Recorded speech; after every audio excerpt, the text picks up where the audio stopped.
Hello everyone, నేను మీ లీలా సౌజన్య. Welcome to Gagan and మోక్ష channel. So ఇది వచ్చేసి వినాయక చవితి పండగ రోజు అనమాట. మా ఇంట్లో పూజ కోసం అయితే రెడీ చేసుకుంటున్నాము. ఆ బుజ్జి గణపయ్యకి పూజ చేసుకోవడం అంటే ఫుల్ హ్యాపీగా ఉంటుంది కదా. వినాయక చవితి పండగ ఎప్పుడెప్పుడు వస్తుందా అని చెప్పేసి చాలా వెయిట్ చేస్తాము. సో ఇక్కడ ఫస్ట్ అయితే కుడుములు చేసుకుంటున్నాము. కుడుములు అదేం వద్దులే అని అనుకున్నారనమాట. ఎందుకంటే ఫుల్గా వర్షం పడుతుంది, లేదంటే పూర్ణాలు ఇవన్నీ కూడా చేసుకోవాలని ముందే అనుకున్నాం. బట్ బాగా వర్షంగా ఉంది కదా, సో అందుకని చెప్పేసి మా చెల్లి అయితే పొంగల్ ఒకటి పొంగిచ్చేసింది అనమాట ప్రసాదంగా. ఇంకా అదొక్కటి చాలే అంటే, లేదు బొజ్జగనపైకి కుడుములు లేకుండా ఎలాగా అని చెప్పేసి నేను మళ్ళీ అప్పటికప్పుడైతే కుడుములు అయితే తన చేత చేపిస్తున్నాను. కుడుములు చేసుకునేటప్పుడు కుడుముల పిండిలో పంచదార కాకుండా బెల్లం వేసుకొని కొంచెం ఎక్కువగా నెయ్యి వేసుకొని చేసుకుంటే నాకైతే చాలా ఇష్టము. సో నేనైతే ఇంకా మా చెల్లితోటి అలానే చేయించానమాట.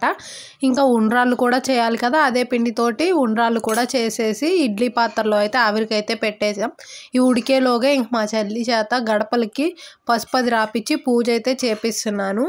ఇంక ఇది వచ్చేసి వినాయకుడికి వెనకమాల సింపుల్గా డెకరేషన్గా పెట్టుకుందామని చెప్పేసి మా చెల్లి అయితే నైట్ చేసింది. మధ్యలో విస్తరాకు అనమాట, భోజనాల్లో విస్తరాకు ఉండేది కదా, అది పెట్టేసి ఇంకా నెక్స్ట్ దానికి స్టోన్స్ అయితే అంటించింది పైన. ఇంకా వాళ్ళ సైడ్స్ అయితే రియల్ లీవ్స్ ఉంటాయి కదా ఆకులు, అవైతే అతికిచ్చి ఇలా చుట్టూరు కూడా పూలు పెట్టి అక్కడక్కడ హ్యాంగ్ చేసింది. మొత్తాన్ని కూడా కార్డ్బోర్డ్ మీద అయితే అంటించి చేసింది. ఆల్మోస్ట్ నైట్ ఒక 1.5 hours అట్లా కూర్చొని అయితే చేసింది అనమాట. బాగుండిద్ది కదా దేవుణ్ణి పెట్టుకుంటే వెనకమల డెకరేషన్గా అందంగా ఉంటుంది అని చెప్పేసి చాలాసేపు కష్టపడి చేసింది.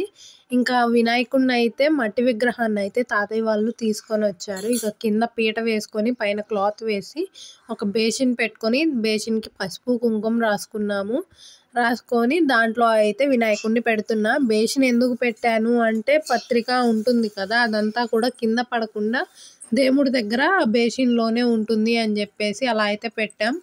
ఇంకా పత్రికను తీసుకురమ్మంటే డాడీ అయితే ఫుల్గా ఒక సంచి నిండా అయితే తీసుకొచ్చారు. ఇంకా పత్రిక మొత్తాన్ని కూడా కొంచెం కొంచెంగా తీసుకొని వినాయకుడికి అయితే పెడుతున్నాం. ముందుగా అయితే గరిక పీసులే పెట్టుకున్నాము, ఎందుకంటే అన్నిటికన్నా కూడా ఆయనకి ఇష్టమైనది అయితే అవే కదా. వినాయక చవితికి పత్రిక పెట్టుకోవడంలో చాలా ఇంపార్టెన్స్ ఉంది. మనకు ప్రకృతిలో దొరికే ప్రతి ఒక్క ఆకుకి పువ్వుకి కూడా చాలా మెడికల్ వాల్యూస్ ఉంటాయి. సో వాటి యొక్క ఇంపార్టెన్స్ అనేవి తెలుసుకోవడం కోసం అని చెప్పేసి వినాయక చవితికి పత్రిక అయితే పెట్టుకుంటాము. అందుకనే అన్నమాట వినాయక చవితికి ప్రతి ఒక్కళ్ళు కూడా వినాయకుడికి పూజ చేసేటప్పుడు పత్రికను అయితే ఖచ్చితంగా పెట్టుకుంటారు. ఇక్కడైతే పత్రిక అంతా కూడా స్వామివారికి అలంకరించుకోవడం అయితే పూర్తయింది. ఇంకా పూజ చేసుకోవడమే అనమాట. చెప్పాను కదా, నైవేద్యంగా అయితే చెల్లి పాయసం అయితే చేసింది. దాంతో పాటుగా కుడుములు ఉండ్రాళ్ళు అయితే చేసాము. సో ఇంకా వాటిని అయితే తీసుకొని పక్కన పెట్టేసుకుంది. ఇంకా దేవుడికి అయితే ముందుగా అయితే దీపారాజన అయితే చేసింది. ఇంకా తర్వాత మేము చేసుకున్న ప్రసాదాలు అయితే పెట్టి ఇంకా ఇంట్లో ఫ్రూట్స్ ఉంటే వాటిని కూడా దేవుడి ముందు అయితే పెట్టుకున్నాము.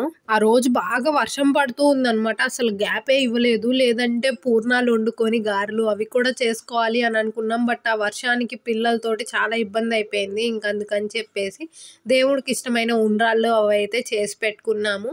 ఇంకా పాయసం కాకుండా పాల తాలికలు కూడా చేసుకోవాలి అనుకున్నాం. బట్ ఇంకా ఆ రోజుకైతే పాయసమే చేయడానికి కుదిరింది.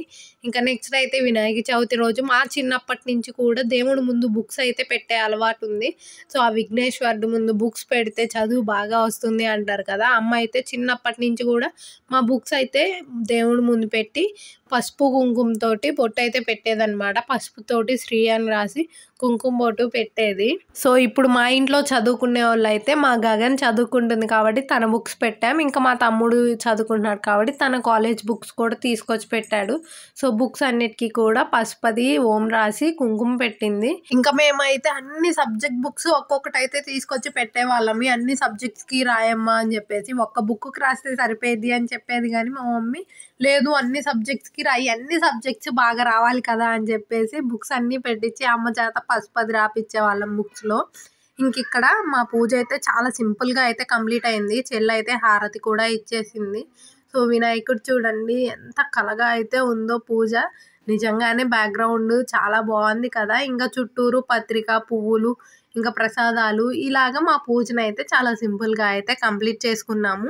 మీలో ఎంతమంది పూజ చేసేటప్పుడు వినాయకుడి పాటలు ఇలాంటివి టీవీలో పెట్టుకొని పూజ చేస్తారు చెప్పండి. మాకులాగా మేమైతే వినాయకుడి పాటల్ని టీవీలో పెట్టుకొని ఆ సాంగ్స్ వస్తూ ఉంటే మాకొచ్చిన పాటలు పాడుకుంటూ పూజనైతే కంప్లీట్ చేసుకున్నాం. ఇంకా పూజ అయిపోగానే మా పిల్లలిద్దరూ కూడా వచ్చి దండం పెట్టుకున్నారనమాట. గగనైతే చక్కగా గుంజిలు కూడా తీసింది. ఇంకా తర్వాత మా బాబాయ్ వాళ్ళు ఊర్లో వినాయకుడు విగ్రహం అయితే ఇచ్చారనమాట. సో విగ్రహాన్ని ఇచ్చినప్పుడు పూజ కూడా ఆ రోజు వాళ్ళే చేస్తారు. సో ఇంకా బాబాయ్ వాళ్ళు అయితే పాల తాలికలు అవన్నీ కూడా ప్రిపేర్ చేసుకొని అమ్మ వాళ్ళందరినీ కూడా పిలిచి కాయలు అవన్నీ కూడా తలా ఒకటైతే తీసుకొని బొమ్మ దగ్గరకు అయితే వెళ్ళిపోయారు. ఇంకా అక్కడ పూజనైతే చేస్తున్నారు. వినాయక చవితి అంటేనే అదొక మంచి హ్యాపీనెస్, అదో హ్యాపీ వైబ్ లాగా వస్తుంది కదా. ఊర్లో బొమ్మని 9 రోజులు 5 రోజులు అట్లా ఉంచి రోజు కూడా పొద్దున సాయంత్రం పూజలు పలహారాలు అలా చేసి, సో ఇదైతే పెద్దవాళ్ళు పెట్టిన బొమ్మ అనమాట. సో ఇంకొక బొమ్మను కూడా పెట్టారు చిన్నపిల్లలు. సో చిన్నపిల్లల బొమ్మ అయితే ఇది.